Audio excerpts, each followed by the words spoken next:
ಲಂಕೇಶ್ವರ ದಶಕಂಠ ರಾವಣ, ನಾವು ಸರ್ವತ್ರ ಸರ್ವತಂತ್ರನಾದ ಪ್ರಬುದ್ಧ ರಾವಣ, ಎಲ್ಲ ಬ್ರಹ್ಮಾಂಡ ತಂಡೋಪತಂಡಗಳನ್ನೇ ಚೆಂಡಾಡಬಲ್ಲ ತಂಡು ತಾಳಿಗಳಿಗೆ ಮೊಂಡ ನಾಯಕನಾದ ಗಂಡೆದೆಯ ಗಂಡರ ಗಂಡನಾದ ಪ್ರಚಂಡ ರಾವಣ,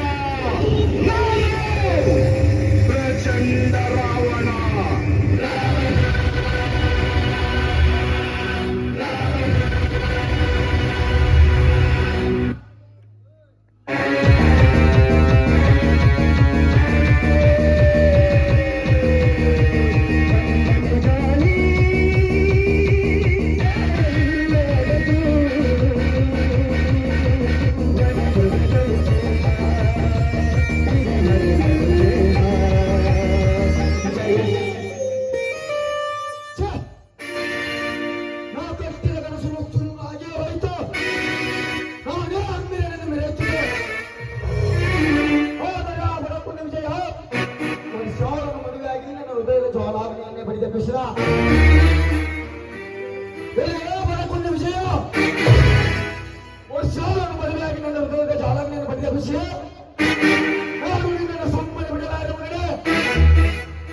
ಸಮಯ ಸಾಧಿಸಿ ಸ್ಮಶಾನ ಸೇರುವ ಹಾಗೆ ಮಾಡಿ ವರ್ಷಾలను ನನ್ನ ಅರಮನೆ ಸೂಳಿಯನ್ನಾಗಿಸಿಕೊಳ್ಳದಿದ್ದರೆ ನನ್ನ ಹೆಸರು ಕೆರಳಿದ ಕಾಳಿಂಗ ಸರ್ಪನೆಲ್ಲ.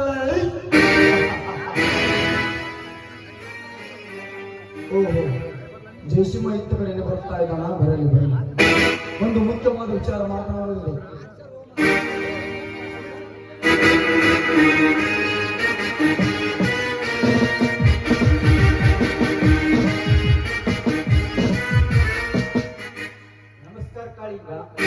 ಏನೋ ಆಳವಾಗಿ ಯೋಚಿಸುತ್ತಿರುವ ಹಾಗೆ ಕಾಣಿಸ್ತಿದೆಯಲ್ಲ.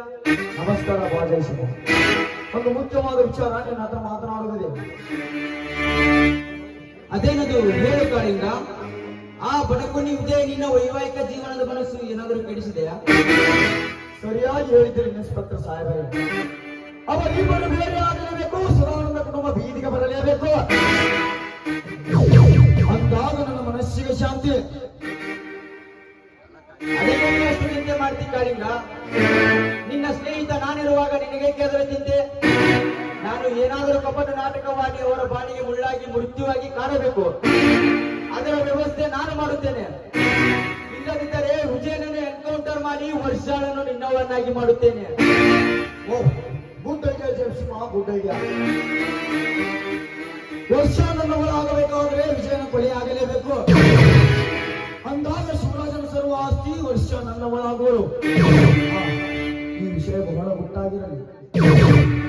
ಆಯ್ತು ಕಾಳಿಂಗ, ನನಗೊಂದು ಅರ್ಜೆಂಟ್ ಕೆಲಸವಿದೆ, ನಾನಿನ್ನು ಹೋಗಿ ಬರುತ್ತೇನೆ.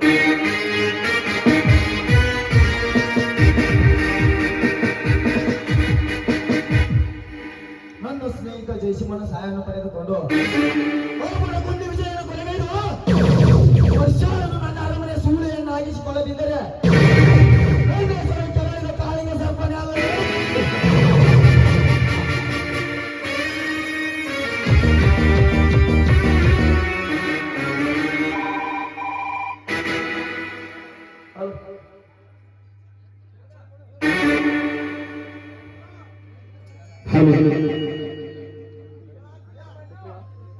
ಚೆನ್ನಾಗಿದೆ ಅಂತಂಗಮ್ಮ.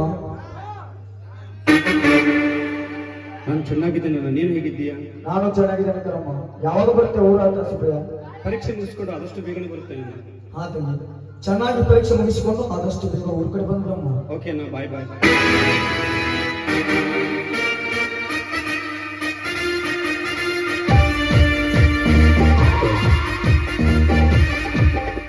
ನನ್ನ ತಂಗಿಯನ್ನು ಕೇಳಿ ನನ್ನ ಮನಸ್ಸಿಗೆ ಶಾಂತ ಆಯಿತು.